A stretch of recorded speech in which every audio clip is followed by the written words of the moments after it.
रामपुर गांव का एक शांत चौराहा। बड़े बरगद के पेड़ के नीचे रामू का ठेला लगा है।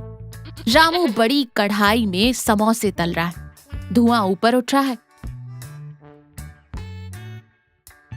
भोलू ठेले के पास आकर आंखें बंद करके गहरी सांस लेता है। आहा, उफ, रामू भाई, कसम से कह रहा हूँ, इस चिकन समोसे की महक लग जाए तो मरा हुआ आदमी भी उठकर प्लेट पकड़ ले यार। अरे भोलू, ये सब रामू के हाथों का कमाल नहीं है। ये मेरे परदादाओं के जमाने के सीक्रेट मसाले का जादू है। रातों रात किसी को दिखे बिना छुप छुप कर मिलाता हूँ। भोलू मुंह में पानी लाते हुए कहता है, उफ रामू, महक ही इतनी जानलेवा है तो सोचो स्वाद कैसा होगा। एक समोसा चखा दे भाई, सुबह से उठने के बाद से एक घूंट पानी भी नहीं पिया है। बिल्कुल चखाऊंगा मेरे भाई, इसमें क्या है। वो 10 रुपए निकाल कर यहाँ रख दे और चख ले।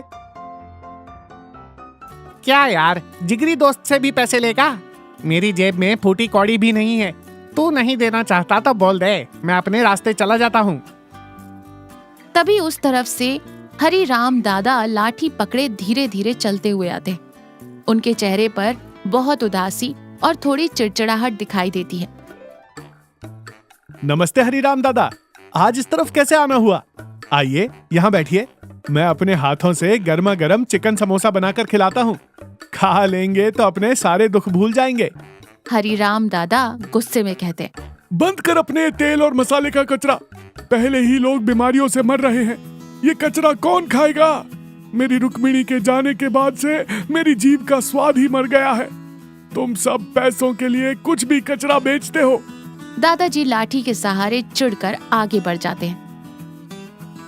भोलू धीरे से रामू के कान में कहता है, रामू भाई, देखा, दादा का गुस्सा बढ़ गया है। खैर, तू दादा की बातों पर ध्यान मत दे। दादा को जो समोसा देना चाहता था वो मुझे दे दे। मैं कुछ नहीं कहूँगा, बुरा भी नहीं मानूंगा। रामू समोसों की प्लेट को अपनी तरफ खींचते हुए कहता है, चल भाग यहाँ से मुफ्तखोर, इतनी भी किस्मत अच्छी नहीं है तेरी। रात का समय, रामू का घर। रामू अपने घर के बरामदे में बैठा है। सुषमा नीचे चटाई पर बैठकर सब्जियां काट रही है। रामू एक पुराने जंग लगे छोटे लकड़ी के डिब्बे को बहुत प्यार से कपड़े से पोंछ रहा है। दिन भर इन समोसों के साथ ही खेलते और रात हुई तो उस पुराने जंग लगे डब्बे के साथ। कभी मुझे भी इतने प्यार से बिना पलक झपकाए देख लिया करो भाई। रामू घबराकर डब्बे को छुपाते हुए कहता है, जंग? क्या बात कर रही है भाग्यवान? हमारा घर इसी डिब्बे के वजह से चल रहा है। ये मेरा सीक्रेट मसाला है। अगर ये डिब्बा ना हो तो इस रामू के समोसे को कोई पूछेगा भी नहीं। छोड़िए अपने ये नाटक। मैं क्या कह रही हूँ, आपके हाथों में कोई जादू है, उस सड़े हुए मसालों में नहीं। कभी आंखें खोलकर देखो कि उस डिब्बे में जाले लग गए हैं। तुम औरतों को व्यापार के बारे में क्या पता? उसे जाले नहीं, एंटीक फ्लेवर कहते हैं। कल सुबह उठकर मसालों को सुखाना है। बारिश का मौसम है, उसे खराब मत कर देना। अगले दिन सुबह, रसोई घर। रामू जोर जोर से चिल्लाते हुए पागलों की तरह पूरे घर में कुछ ढूंढ रहा है। रामू सिर पकड़कर कहता है, सुषमा, मेरा डिब्बा कहाँ है? मेरा सीक्रेट मसाले का डिब्बा कहाँ रखा है तुमने? सुषमा हाथों में चाय का कप लिए बहुत ही कूल अंदाज में आती है। ऐसे क्यों चिल्ला रहे हो? पूरे गांव को सुनाना है क्या? वो जंग लगा डिब्बा मैंने उसमें पानी डालकर धोकर साफ कर दिया है। धो दिया? डिब्बा धो दिया? तो उसमें मेरे परदादाओं का जो सीक्रेट मसाला था, उसका क्या? वो सब तो सिर्फ बारिश के मौसम की वजह से नमी पड़कर पूरी तरह खराब हो गया था। अजीब सी बदबू आ रही थी, कीड़े भी पड़ रहे थे, तो मैंने ले जाकर कूड़ेदान में फेंक दिया। रामू धड़ाम से नीचे गिरता। उसका चेहरा रोने वाला हो गया था। फेंक दिया? तुमने मसाला नहीं सुषमा, मेरी किस्मत को, मेरे भविष्य को कचरे में फेंक दिया। अब क्या होगा? मेरे समोसे का सारा स्वाद तो उसी मसाले में था। मेरा व्यापार बर्बाद हो गया। अजीब बातें मत कीजिए।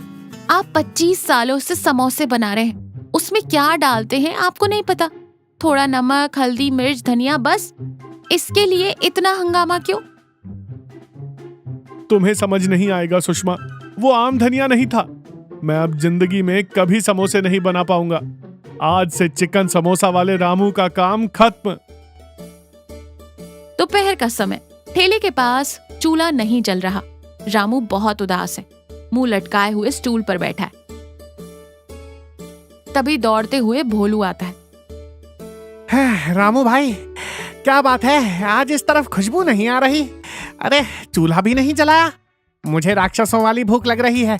आज मेरे पास 10 रुपए भी हैं, देख। फिर जेब से नोट निकाल कर दिखाता है। वो पैसे वापस जेब में रख ले भोलू। रामू के अंदर का कलाकार आज मर गया। मेरा सीक्रेट मसाला मेरी बीवी ने ले जाकर कचरे में फेंक आई। अब मैं वो समोसे कभी नहीं बना पाऊंगा यार। तो क्या हुआ? भाभी ने तुम्हारे हाथ तो काट कर कचरे में नहीं फेंके ना? तुम्हारे हाथ तो तुम्हारे पास ही हैं। तू ठेला लगा और घर में जो आम मसाले हैं उन्हीं से समोसा बना। मुझे कोई फर्क नहीं पड़ता।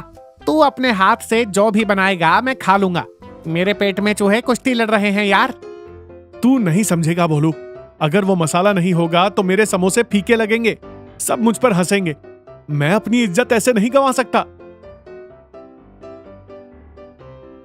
देख रामू, अगर आज तूने मुझे कुछ नहीं खिलाया तो तेरे ठेले के सामने ही लेटकर अपनी जान दे दूंगा।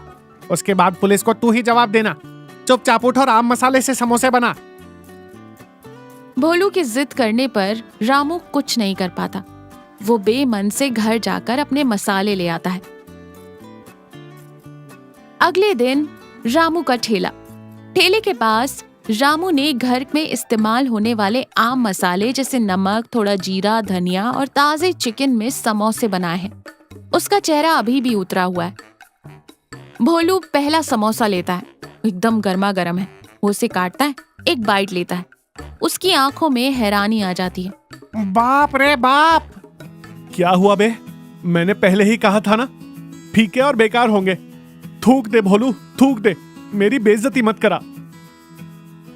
अरे मुंह बंद कर। क्यों थूक दूं? रामू भाई, सच कह रहा हूँ। कल तक तू मुझे उस सीक्रेट मसाले के नाम पर जाने क्या कचरा खिलाता था, लेकिन आज का जो समोसा है ना, उफ, कितना हल्का, कितना स्वादिष्ट है, तुझे पता है? ऐसा लग रहा है जैसे कोई मिलावट नहीं, बिल्कुल माँ के हाथ के बने घर के खाने जैसा है भाई। रामू हैरान रह जाता है। तभी उस तरफ से हरिराम दादा धीरे धीरे चलते हुए आते हैं। अचानक उन्हें चक्कर आता है और उनका संतुलन बिगड़ जाता है। अरे दादा, दादा, क्या हुआ दादा? कुछ नहीं बेटा, 2 दिन से कुछ खाया नहीं है। घर में अकेला हूँ। पकाने की हिम्मत नहीं थी तो लेट गया, बस चक्कर आ गए। अरे दादा, यहाँ स्टूल पर बैठिए। भोलू, जल्दी से एक गिलास पानी ला।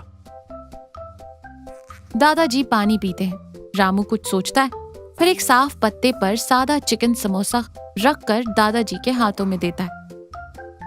दादा, मुझे पता है आप बाहर का कुछ नहीं खाते, लेकिन आज इसमें कोई तीखापन या मसाले नहीं है। मेरा सीक्रेट मसाला तो बिल्कुल नहीं है। मेरी सुषमा घर में जो आम, नमक, जीरा इस्तेमाल करती है उसी से बनाया है। कृपया इसे खा लीजिए, नहीं तो आपकी तबीयत और बिगड़ जाएगी। दादाजी को भूख तो लगी थी और वो कमजोर भी है, इसलिए कांपते हाथों से वो समोसा लेते हैं और एक छोटा सा टुकड़ा काटते हैं। धीरे धीरे चबाते हैं। अचानक दादाजी की आंखों में आंसू आ जाते हैं। क्या हुआ दादा? मिर्ची ज्यादा हो गई क्या? मैंने तो बिल्कुल मिर्च डाली ही नहीं। दादाजी रोते हुए, नहीं बेटा, मिर्ची नहीं है, ये स्वाद। फिर एक और टुकड़ा खाते हैं। ये बिल्कुल मेरी रुक्मणी के हाथ के खाने जैसा है, वो भी बिना किसी दिखावे के, बिना तेज मसालों के, सिर्फ प्यार से खाना बनाती थी। इतने सालों बाद आज मुझे फिर से मेरे घर का खाना मिल गया बेटा। दादा प्यार से रामू के सिर पर हाथ फेरते। खुश रह बेटा, आज तूने इस बूढ़े की आत्मा को शांति दे दी। दुनिया में सीक्रेट मसाला नाम की कोई चीज नहीं होती बेटा। खाना बनाने वाले का मन, उसका प्यार ही सबसे बड़ा मसाला होता है। रामू की आंखें भी नम हो जाती हैं। उसे अपनी गलती और अपने अहंकार पर शर्म आती है। रामू हाथ जोड़कर कहता है, आपने मेरी आंखें खोल दी दादा। इतने सालों से मैं एक जंग लगे डब्बे को ही अपनी सफलता मान रहा था, लेकिन असली जादू तो मेरी सुषमा के दिए आम मसालों और मेरी मेहनत में है। अरे रामू भाई, ये सब तो ठीक है, लेकिन मुझे एक डाउट है। क्या? अब तूने दादा को फ्री में समोसा दे दिया, इसका मतलब मुझे भी वो 10 रुपए देने की जरूरत नहीं है ना? हरिराम, दादा, रामू और भोलू तीनों मिलकर जोर से हंसते हैं। उसी दिन रात को रामू घर के बरामदे में बहुत खुशी से पैसे गिन रहा है। सुषमा मुस्कुराते हुए उसे ही देख रही है।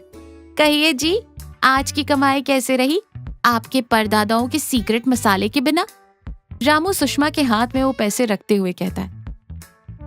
कमाई बहुत अच्छी हुई भाग्यवान, लेकिन आज मैंने जो जीवन का सच जाना है वो इन पैसों से बहुत बड़ा है।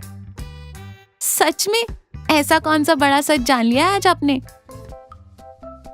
यही कि इंसान को अपने हुनर पर, अपनी मेहनत पर भरोसा रखना चाहिए, पुराने जंग लगे डिब्बों पर या झूठे अहंकार पर नहीं। असली स्वाद मसालों में नहीं, पकाने वाले की मेहनत और उसके अच्छे मन में होता है। शुक्र है, थोड़ी देर से ही सही पर असली बात समझ तो आई। तो क्या कल के लिए ताजा ताजा मसाला घर पर ही पीस दूं? हाँ बिल्कुल। और एक बात, कल से ठेले पर लगा वो बोर्ड बदलना होगा। अब वहाँ रामू का सीक्रेट मसाला नहीं, रामू का शुद्ध और सिंपल समोसा लिखा होगा। सुषमा खुशी से हंसती है, रामू भी हंसता है और कहानी यही खत्म होती है। तो देखा, सच्ची कला और सफलता इंसान की मेहनत, अच्छे इरादों और पवित्रता में छिपी होती है। अगर हम दिखावे या अंधविश्वास पर निर्भर रहते हैं तो हम अपनी असली क्षमता को नहीं पहचान पाते। अगर हम अपना काम सच्चे मन और प्यार से करें तो वही सबसे बड़ा जादू बन जाता है।